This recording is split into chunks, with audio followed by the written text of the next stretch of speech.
Vous le savez peut-être, Victor Hugo a apporté un grand renouveau sur la scène théâtrale de la première moitié du XIXe siècle.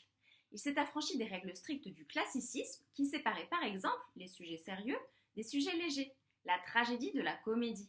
Et il en a profité pour mettre au clair les lois d'un genre hybride, intermédiaire, qui rassemble un peu tout, les lois du drame romantique. Moi, ce qui m'a toujours fait rigoler, c'est que j'ai l'impression que Victor Hugo écrit en bon commercial. Derrière les lois du drame, en fait, on retrouve les ingrédients d'un bon best-seller. Il nous fait une analyse de marché, définit ce qu'on appelle en marketing la segmentation.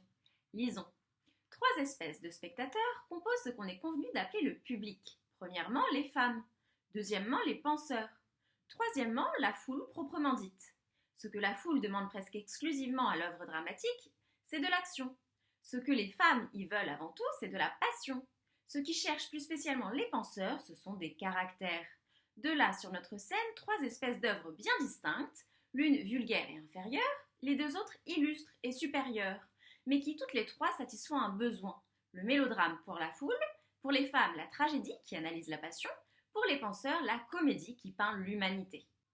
Vous l'aurez compris, avec le drame romantique, Victor Hugo veut adresser les trois marchés en même temps. Son œuvre, son drame, sera donc à la fois un mélodrame, c'est-à-dire une pièce remplie d'action et de rebondissements, et montrant une lutte entre le bien et le mal, une tragédie et une comédie.